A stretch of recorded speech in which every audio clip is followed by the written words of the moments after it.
New Skipper's View podcast episode 230. I'm Brett. That's Hagen. As always, brought to you by Chinook Seedery. Use the discount code The Skipper's View to get 10% off all sunflower seeds. Uh, Hagen, one, I miss you, buddy. It's been, I just saw December 19th, and it doesn't feel like that long ago was our last episode of like the 2025 calendar year. And it's January 7th. It's still technically the first week of the new year, but it's like it feels like it's been forever. You went on vacation. I went back to New York, caught up with Dean. So it's been busy. We've been busy. A lot of baseball news. So today's episode, for those who are chiming in, we will be just covering pretty much like the basics of everything that's happened between Christmas and now, and going through our takes on them. So Hagen, that being said, the episode, it's the Miami Peter Bendix experiment is cooking because, dude, Peter Bendix, I think is doing a flawless job in the as leader of the regime right now in Miami. And today he struck again. So the Miami Marlins and the Cubs, they made a deal. They send Edward Cabrera to Chicago. So he's got control for the next 3 years for Chicago. I think this is a good move for both teams.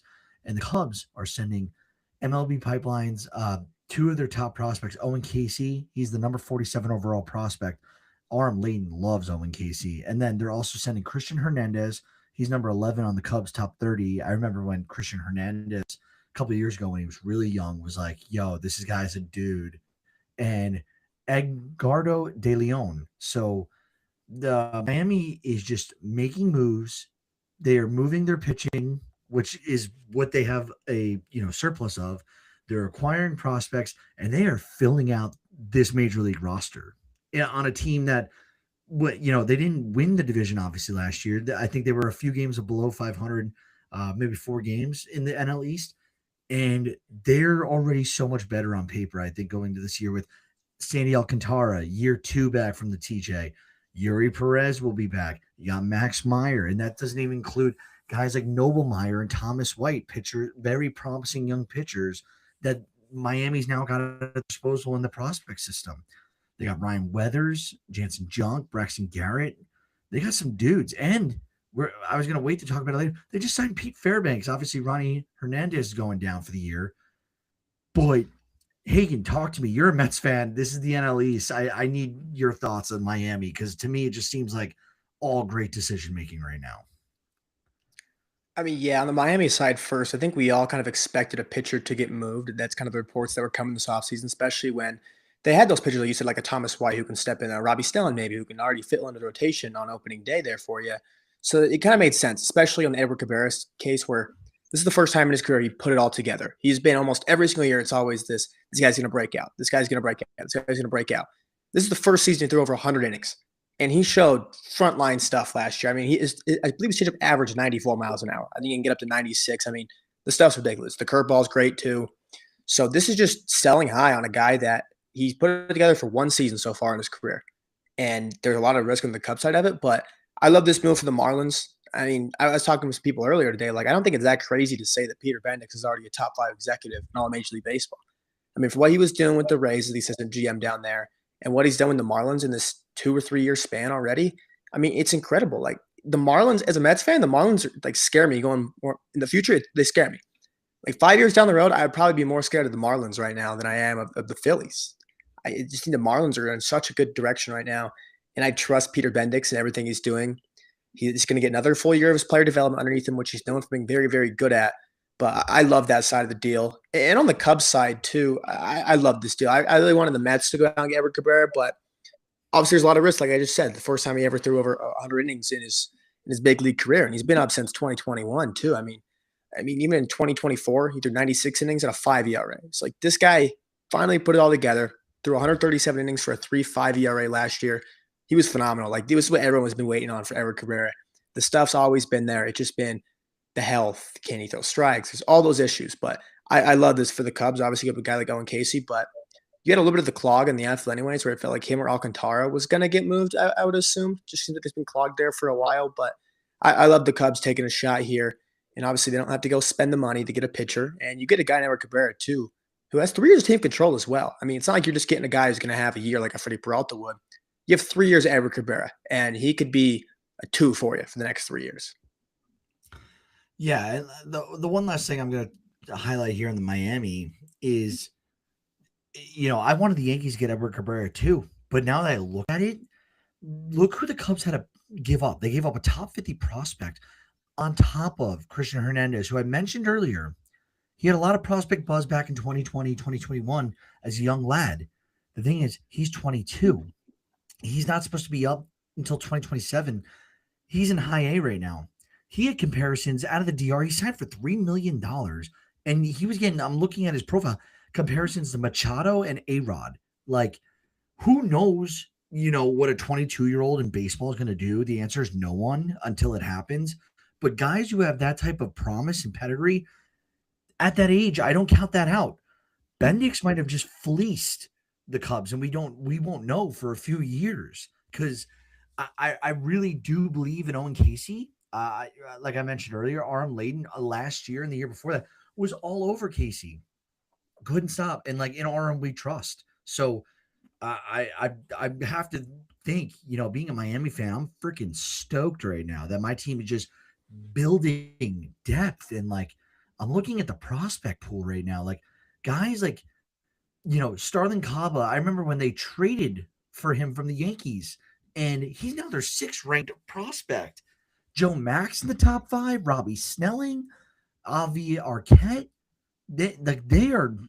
Kemp Alterman's number 11. I have his first Bowman, and Kemp Alterman was like, he's supposed to be a guy. So it's like they're just building depth.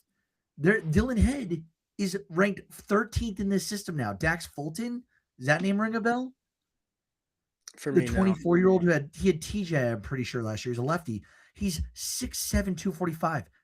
I had him in every dynasty league. I'm big on Dax Fulton. Look him up after.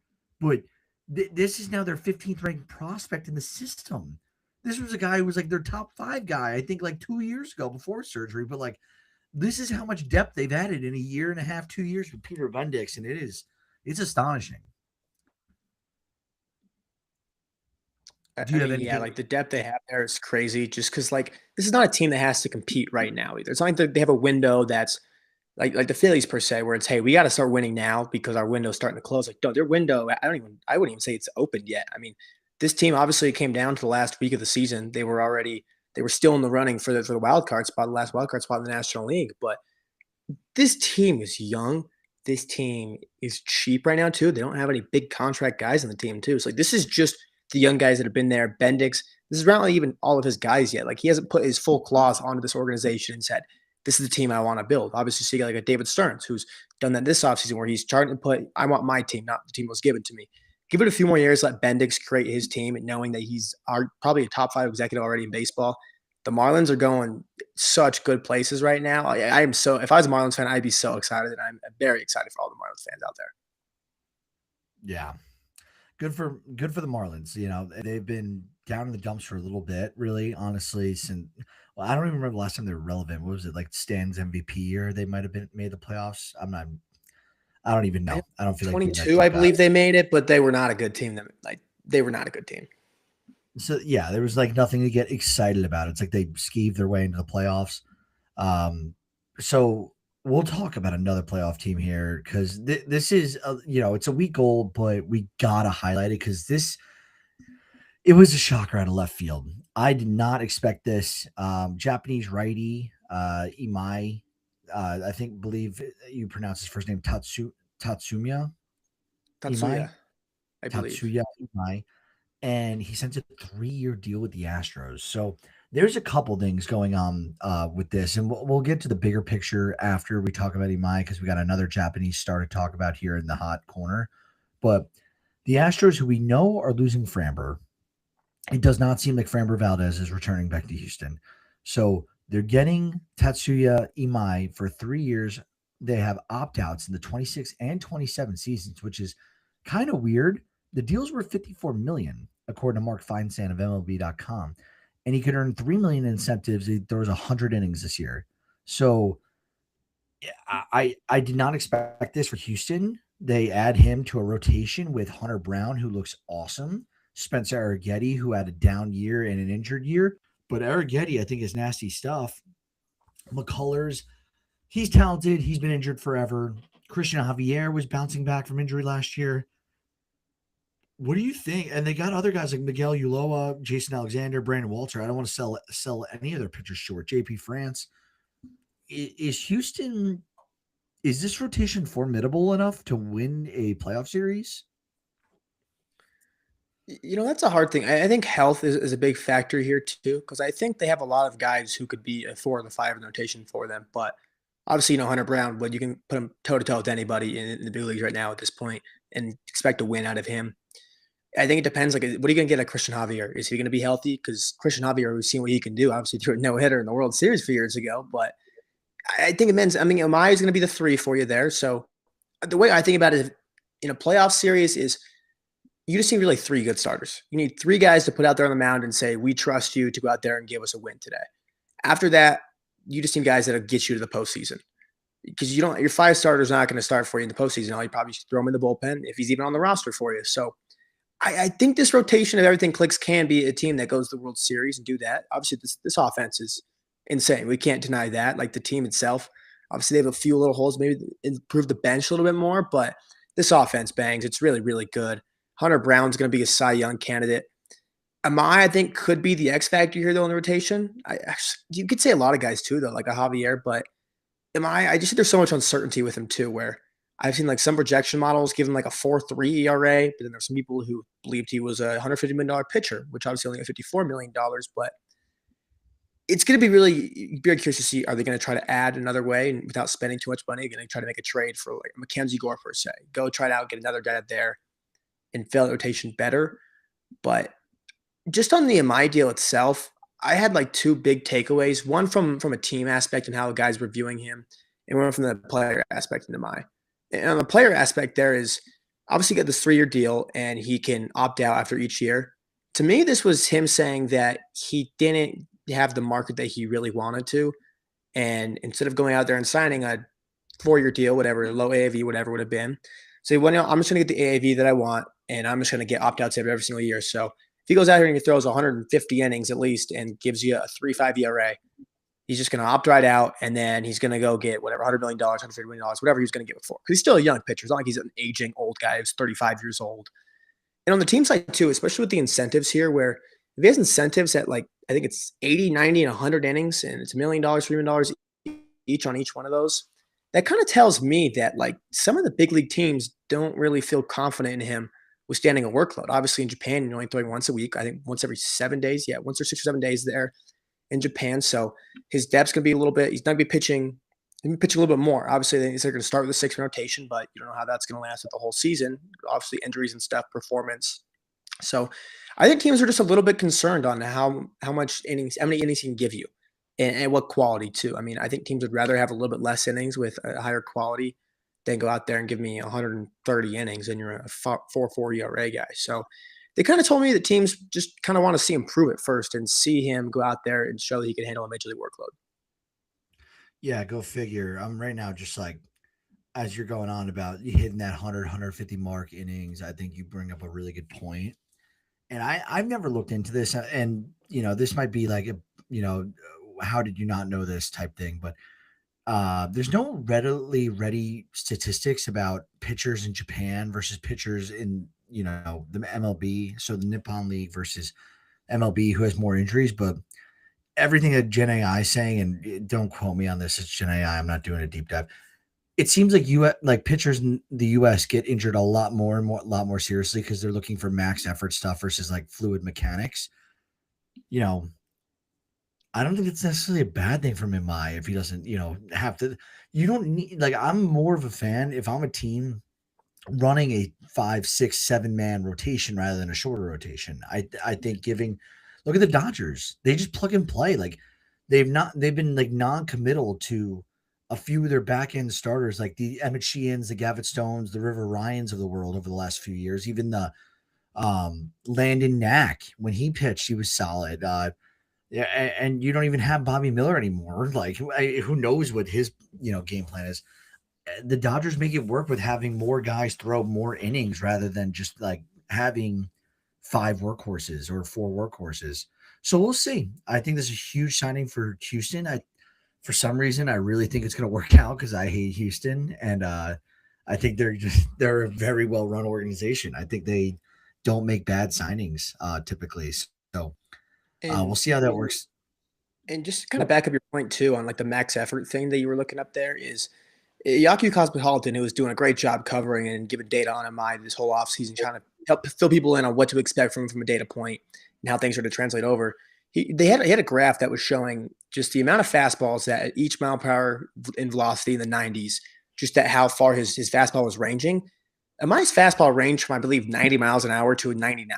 Like it was a 10 mile per hour difference in his fastballs because sometimes he would kind of sandbag out there, then he would let it eat sometimes. Like he wasn't like he was throwing max effort like he was in the big leagues there, so which kind of backs your point up there.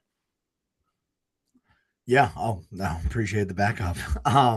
Another Japanese star signed with Toronto. So Kazuma Okamoto, third baseman, he gets a 4-year, $60 million deal to head to Canada. So Hagen, I'll take this one. Why is everything seem to be going like I hate to be a hater here. And I know the Blue Jays were so close to winning World Series, but if in butts were beer and nuts, every day would be a party. Toronto didn't win, and they're not World Series champions. I still think the Yankees, like, not trying to be biased. I like the Yankees roster, and I'm not trying to defend Cashman in this like silent, offseason right now.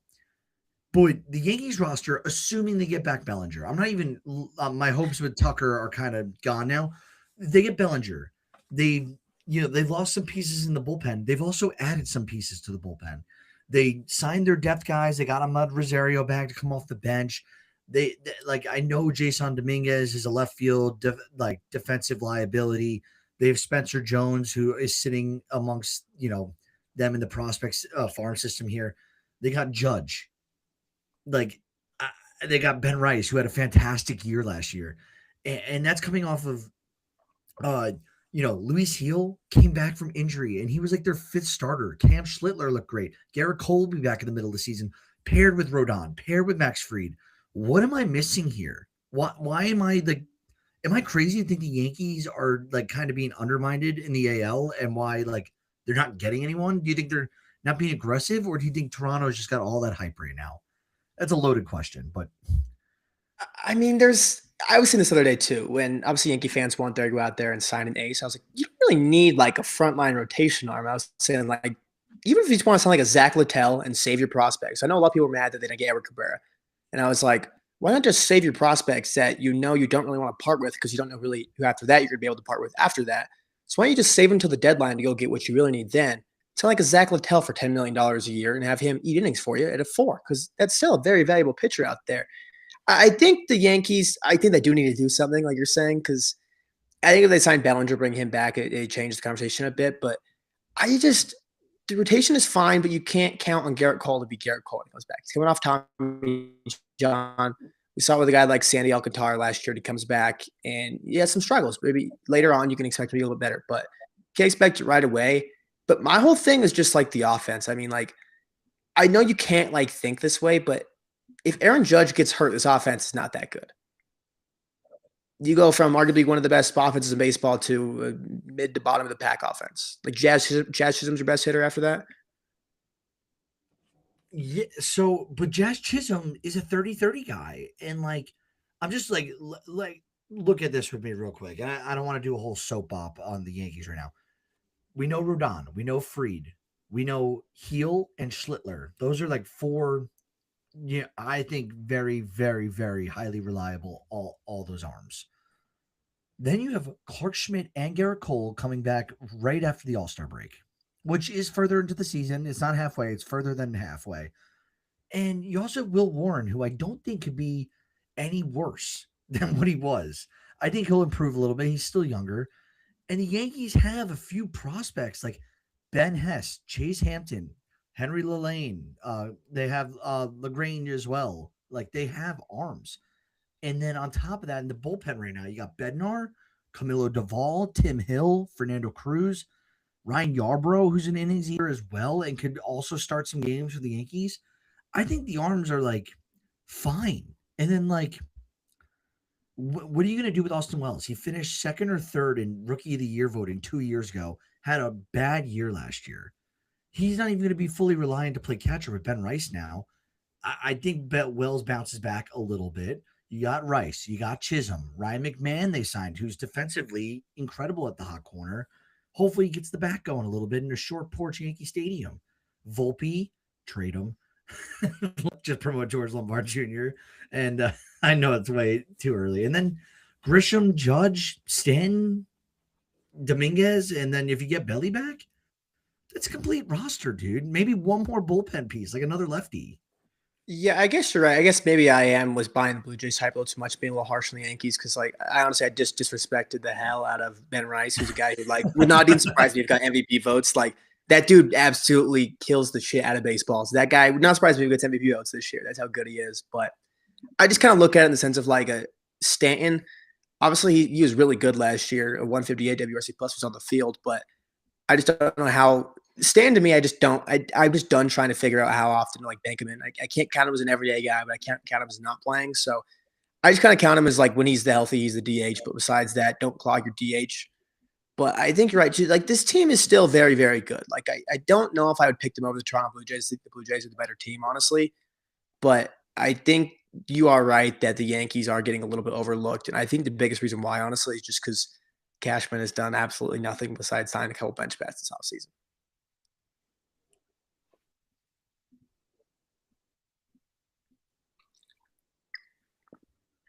If you, which he played 18 games, and then in 2020 he played 23, but there was only 60 some odd games in the schedule in 2020.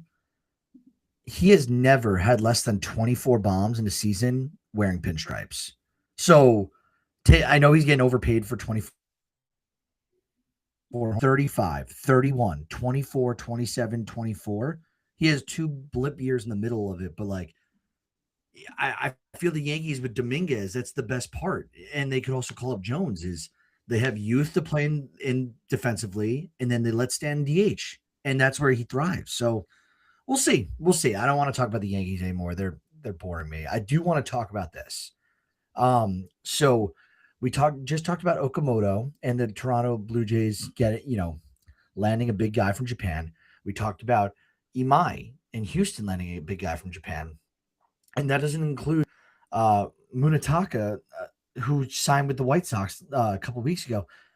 All of these guys from Japan this year, compared to we've seen Yamamoto and how much he got. We saw Kodai Senga and how much he got with the Mets. If you look at the last few contracts from the 2023 to 2025 seasons, Yamamoto, 12 years, 325. Jung-Hoo Lee, 113 million across 6 years. Yoshida, 190 million over 5 years. Senga got 75 for 5, and Shota got 4 years, 53 million. Shota got opt-outs, and he was also older than these guys as well when he signed. What do you think is going on with these Japanese players getting less in contract value off the initial after being posted?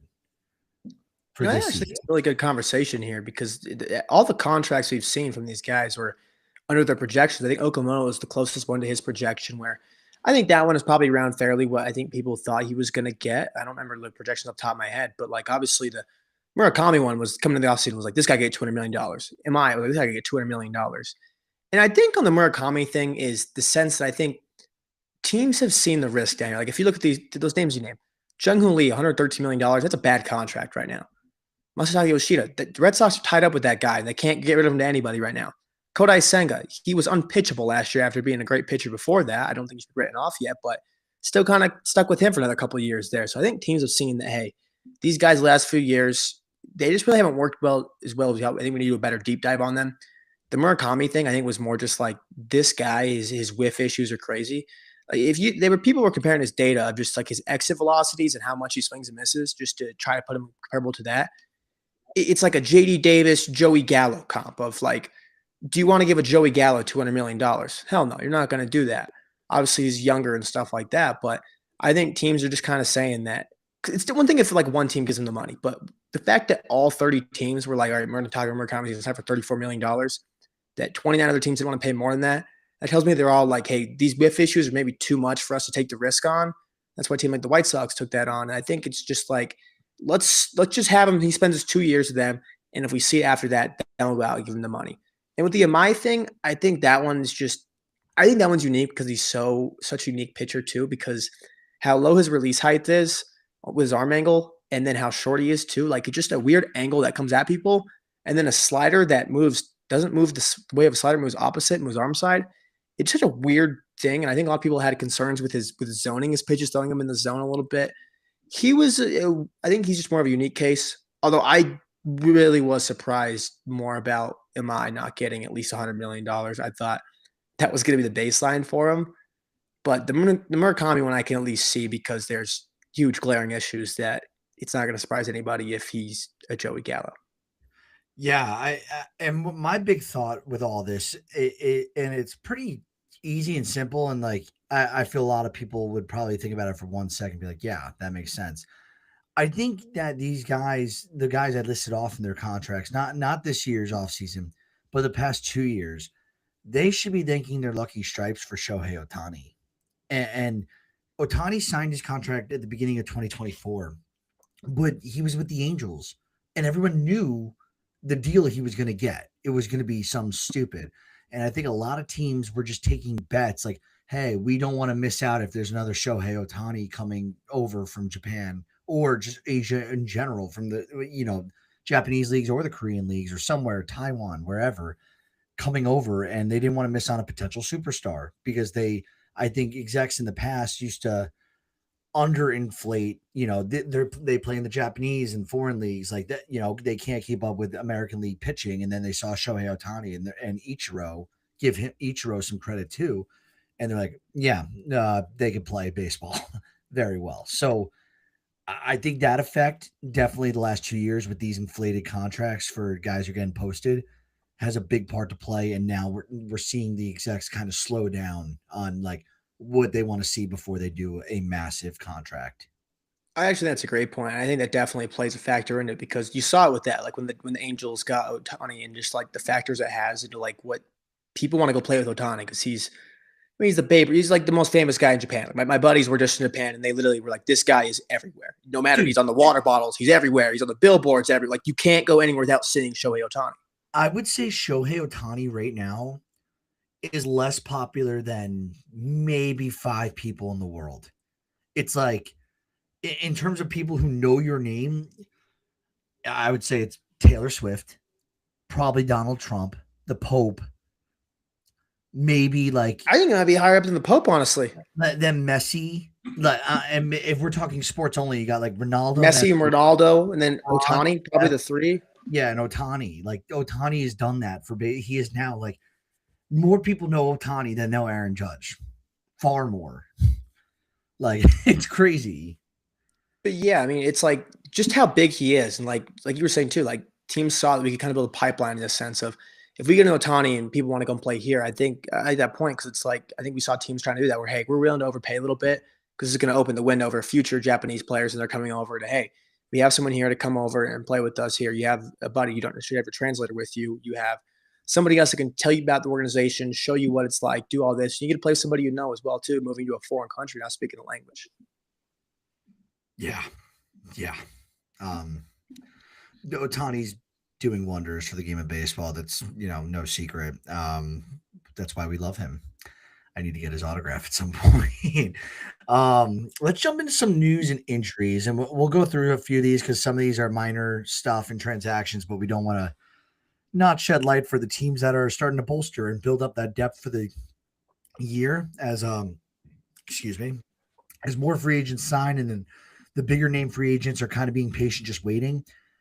This is typically what happens every year. You have a few big guys sign, not always the biggest fish. Everyone else fills out the roster, seeing where they can get their deals, and then bang come the big signings. So we mentioned Pete Fairbanks. He signed with the Marlins. I think the Marlins are truly a few bullpen pieces away from like seriously being competitive in the NL East. Like, and I say that with it. I think the Mets are going to be better. I think the Braves are going to be better. I think the Nationals are going to suck. I do. I don't know why. I just think the Nationals are going to suck this year. And then who am I missing? The Phillies. I think the Phillies are going to regress a little bit. I think they'll be good. I just don't think they're going to be what they've been the last few years. Um, the Cubs, they reached an agreement with right-hander Jacob Webb, 1-year contract with a club option for 2027. The Cubs also reached an agreement with Christian Bethancourt, a catcher, on a minor league deal. Includes a non-roster invite to spring training. So the Cubs, on top of making this move for Edward Cabrera, they signed an arm. They signed a depth at the catching position with some, proven past talent. Cubs are starting to add, and the adding a pitcher, starting a frontline starter like Edward Cabrera, who would, I think he'll be probably their three, maybe they're behind Shota and Justin Steele if he's fully a go. Are you thinking, how far away are the Cubs from taking a division title in 2026? I don't know if I can put him over Milwaukee right now, just because you got to factor in you lost Kyle Tucker, so you got to factor that in there. But I think you need another bat in there. I don't know how willing they are to spend some money, but obviously with getting rid of an Owen Casey, you open up the outfield too. Because I don't think you want to run an Alcantara out there every day type of thing. But I think they could go get a bat and make this offense very, because we forget too, like this offense was so well rounded last year. Like everyone was just okay. This Kyle Tucker, like even me at the beginning of last year, I was like, who after Kyle Tucker? I mean, even guys like Carson Kelly were stepping up last year. They had guys. You got Matt Shaw on a second year who was great the second half last year after a slow start. I mean, you have so Michael many guys in this Bush. offense. Yeah, Michael Bush he was a top 10 hitter by WRC plus last year. He put up the same numbers as Pete Alonso last year offensively by WRC plus. I mean, like this PCA offense would is be so back. well rounded. This offense Yeah, is so well rounded. I just think you need one more like kind of big thumper in there, and this offense could be right back where they were last year. yeah. Uh, they should almost. I think the Cubs, if they have the prospects to do it, which I don't. I have to look at the Cubs. Maybe they make a move for Duran. That would almost be like their outfield piece to add, because like they have. I'm trying Ian Happ, PCA, like that dude. He could be a monster outfield. And you have Say out there too.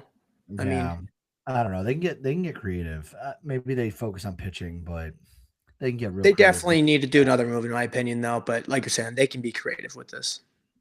They're in on Bregman and supposedly in on Bichette, so we'll see what happens there. Cardinals, they acquired left-handed pitcher Justin Brule from the Guardians for cash. This happened on Tuesday. I didn't know anything about Brule. He's 28. He appeared in 94 games over a 5-year stretch with the Dodgers, Rockies, Pirates, and Blue Jays. He had 4.72 ERA, 2 starts. Um, yeah, he's a piece. I don't know. We'll see how he does. Baltimore adds who I wanted the Yankees to go after as a 4-5, Zach Eflin, to a 1-year major league deal with a mutual option for 2027. So it's worth 10 million guaranteed. Good for Zach Eflin, good for Baltimore.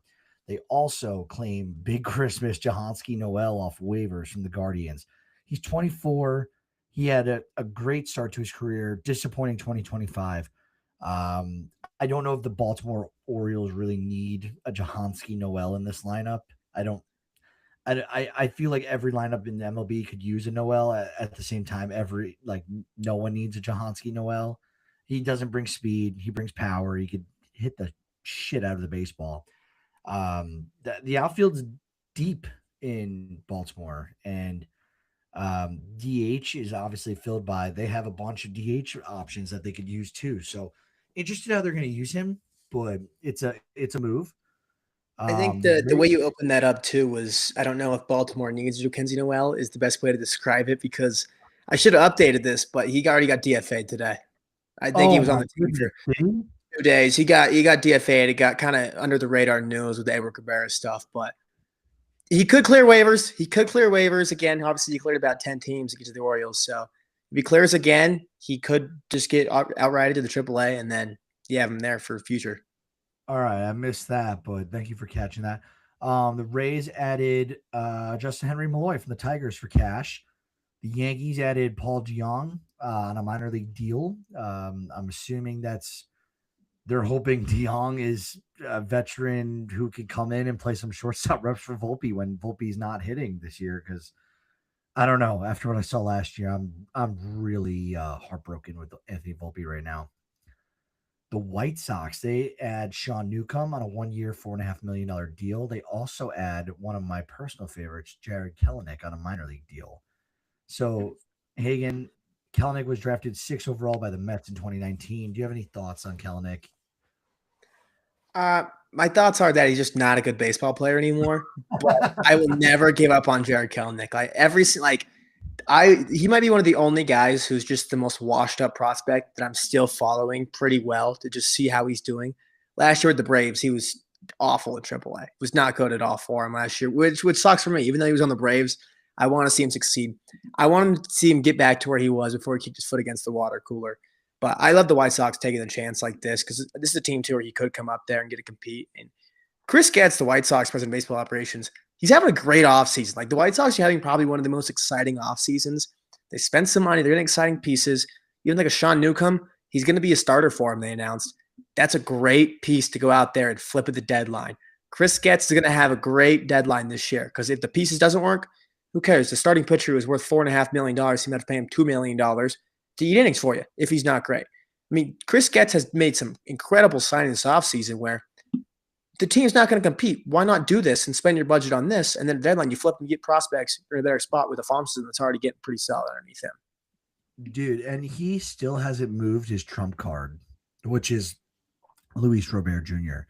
That Luis Robert Jr. has been in trade talks for no short of two full seasons now. He's a super, super talented baseball player who's had ups and downs, both with injuries and just plateaus in his performance.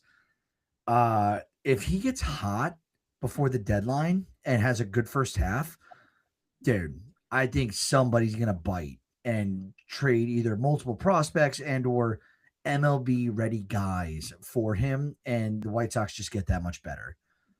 I will tell one quick story. I see we're already at 36 minutes, and I want to end this by 45. So we still got some news, but I'm going to tell the story quickly. In fantasy baseball, in the big league I'm in with Dean, his dad, and all of those guys, who it's a lot of shit talking in that league. Uh, Long story short, basic rules: you get to keep five guys a year. That's it. It's a keeper league. If you keep one guy, you sacrifice your first round pick. You keep two, second round pick, and first, and so on and so forth, all the way through the fifth round. This is a league where I kept seeing people keep prospects, and that's how they hold on to the guys forever. Like Juan Soto's never getting released because he was kept since he's been 18 years old. So there's no penalty for holding on to them besides the draft pick. So virtually the top 45 guys every year are kept, and five or so prospects that people are thinking are going to be the next Shohei. A few years ago, I made a massive mistake. I kept Jared Kelenic with my fifth round keeper, and he got sent to AAA maybe three times that season. So I changed my team name as punishment to myself as AAA Kelenic. That, so that's my Jared Kelenic story. I'm like you. I'll never stop believing in Jared Kelenic. I love him. I hope he works out in Chicago. Let's jump to a AL Central competitor to the White Sox. We got the Twins. They added Orlando Arcia on a minor league contract with an invitation to spring training. Arcia came from, for those who don't know, he had some solid years with Atlanta. Decent hitter. So maybe this helps bolster. And you need a guy like Arcia in the middle of the infield because it seems like Twins can't stay healthy between Jose Miranda, Royce Lewis. Who is the guy? Alex Kirilloff in the infield kept breaking his wrist a few years ago. Like they just have had so many injuries and they need depth. Yeah, and like a minor league signing on anybody is, I said earlier, I love every single minor league signing for everybody. There's no risk to a minor league signing. You need to fill out roster spots down there anyways. And Orlando Arcia, as people have put it to me, he swings a paper bat, swings a pool noodle out there. He really can't hit at all, but he'll play great defense for you. So this is like the type of minor league signing where if a guy does go down and you can't really get that much offense right now in the offseason, you get a guy who can fill in and play good defense for you and you at least get some value that way out of him. So I wouldn't be surprised if he makes the majors at all this year. He'll probably be up at some point.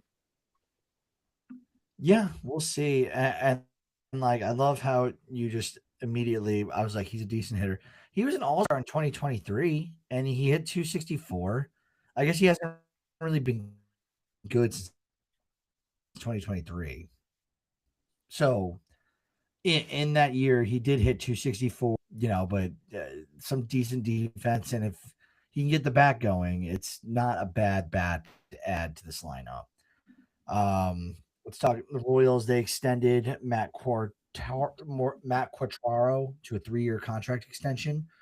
I like to see that for Kansas City. That shows some loyalty as well as like we're going to keep the leadership, steady and work with this young core of Bobby Witt and Pasquantino and Michael Garcia and build it out. Um, let's talk about the Athletics. They extend Tyler Soderstrom. So this is the largest deal that was inked recently that was not by a free agent.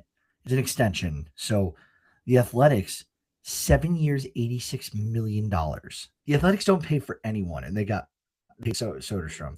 Hagen, what are your thoughts on this deal? I absolutely love this for Soderstrom because obviously he kind of broke out last year. He's a great player. I think it's great to lock your young guys up and do this. I think he's a good guy to do that because he showed you something too. I know Brent Rooker's talked about it before, where you know how hard he is as a guy who was a catcher and then got put in a different position and then got put in left field. Never played it before. Been with there every single day and was a finalist for a Gold Glove. I mean, that tells you a lot about what he is as an athlete and what's good defensively. And the bat's his calling card too. I mean, this guy's a great hitter. So I love this for him to go get your money, go guarantee your money there. On the A side of things, I like to see them spending money. Yes, I really like to see that. Obviously, they're kind of building this core. Obviously, you got him, you got Butler, you got Rooker, just this kind of core that you're locking up when you're finally in Vegas to kind of build around. Nick Kurtz as well. You have these guys we're gonna have like a solid team by the time we get to Vegas.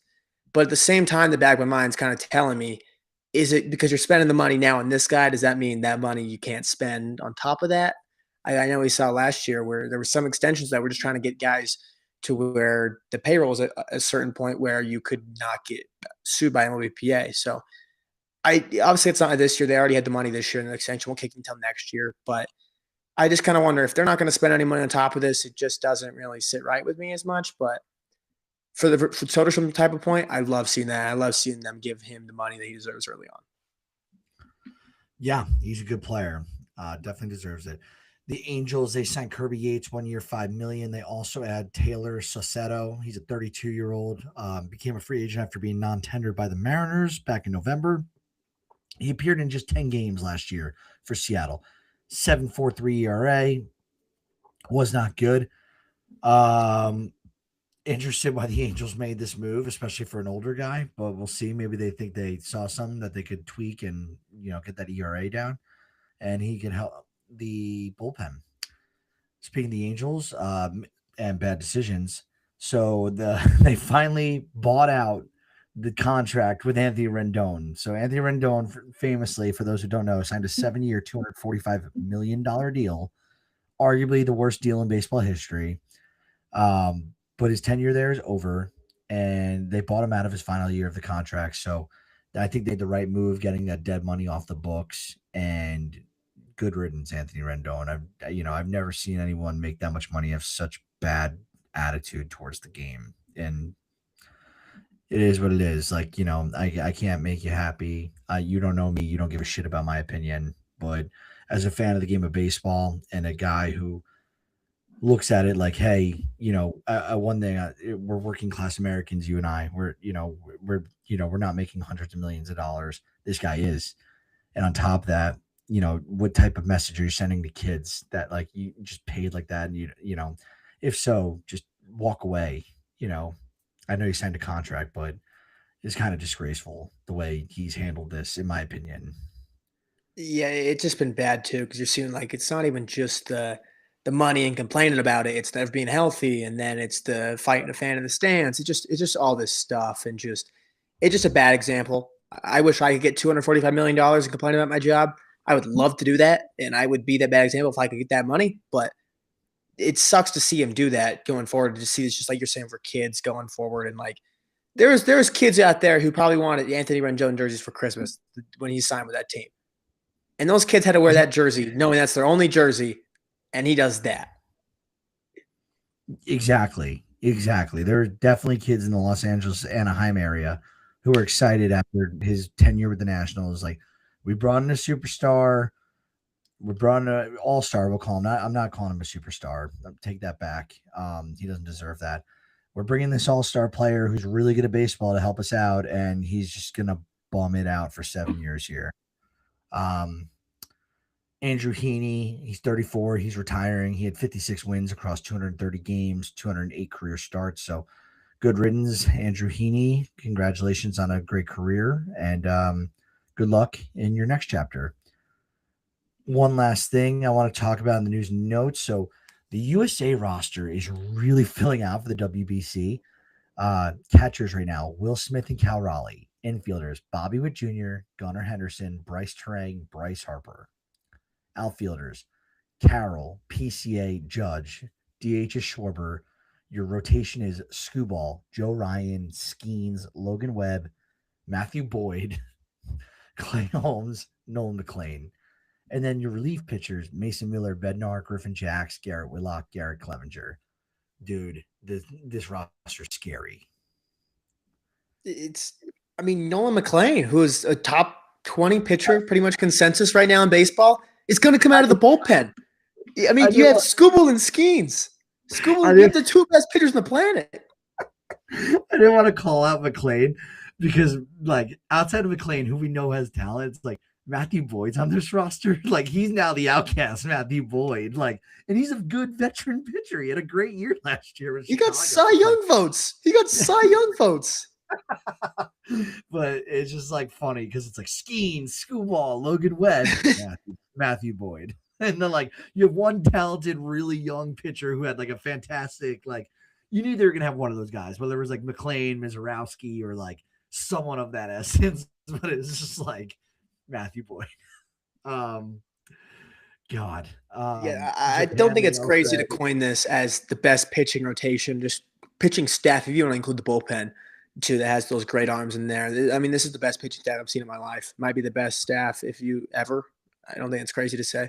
When has a team had the two best pitchers on the planet going 1 and 2? I've never seen that in my life. Like maybe next year we'll see it with like Snell, Ohtani, depending how healthy Snell is and what Ohtani's doing for the Dodgers. But like, it doesn't happen often, you know. But both those guys have 1 and 2 pitcher in the world type stuff when they're on. So we'll see. Last take from me, and then Hagen, anything else you got? The Pirates, they signed, Ryan O'Hearn to this multi-year contract. So it's the first time in 9 years the Pirates have signed a free agent to a multi-year contract. Let that sink in. 9 years they haven't signed anyone to a multi-year contract. That's crazy. It's the first time since Ivan Nova, 3 years, $26 million. I get you might have gotten burned on the Ivan Novan deal, but you lost $26 million. That's like half of Rendon's salary for 1 year for the Angels. Like, they had him for 7. Think about that. And like, the Pirates were scared ever since to sign someone. So hopefully Ryan O'Hearn does not deter the Pittsburgh Pirates from signing other guys to multi-year deals. But Pirates are also kind of like the Marlins. They're really starting to fill out a roster here, and they're going to look like they're going to compete for this division in the Central this year. I mean, yeah, it's funny too on the contract with O'Hearn, because I don't know what the funniest part of that is. Obviously, it's great the Pirates finally spent the money, but like, just here, is it funny that it's Ivan Nova's was the highest paid free agent contract? Is it funny that it's only $26 million, or is it funny that it's been 9 years since it was signed? I don't know what's funny instead of all the three of those things. That's just hilarious to me. But you love to see the Pirates do this and make moves. Obviously, they showed us with the Schwarber thing. They have the money. They can afford to spend the money. So you better damn well go spend more money, because you've already showed us you can pay $40 million a year for a hitter. You still have more money. You can go out there and spend, Pirates. Like, this team's still not that good. You need to add more to it if you want to compete in this division. Go get some bullpen arms. Go get some more bats in this roster.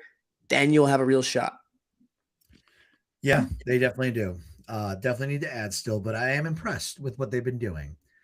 Hagen, anything else from you? I'm all cooked on baseball material for the night. Yeah, I mean, we did get some breaking news about 10 minutes ago here. Jeff Passan tweeted out that right-handed pitcher Michael Lorenzen is in agreement with a 1-year deal for $8 million with the Colorado Rockies. So exciting to see the Colorado Rockies take a shot there as a club option for $9 million next season. So they're getting some innings in there in the rotation that needs some. So shout out Rocktober. Poor Michael Lorenzen. Even though rich Michael Lorenzen just got $8 million, but like, oh god, I would not like. I know I keep advocating for the Rockies, but I am not. If I were the pitcher, I would not want to sign in Colorado. It's just like where pitchers go to die. So, um, thank you for updating that. I didn't see that while we were on here. Outside of that, go buy merch. Go check out the website. We got a ton of blogs coming out. I know our team will be huddling earlier this month and next month to just kind of go over 2026 plans, but it's going to be blogs, more blogs. It's been really growing our website. So please like, subscribe. It's free right now to subscribe. And if you want to join a premium list where you get some of our more exclusive content, I think it's like $60 for the year. It's nothing big, and we don't have ads, so it really helps us writers just get paid a little bit on the side for all the time we put into this. Appreciate all those who are still with us. 50 minutes in, we went 5 minutes over, not bad. That's it from me. Hagen, you all good? I'm all good.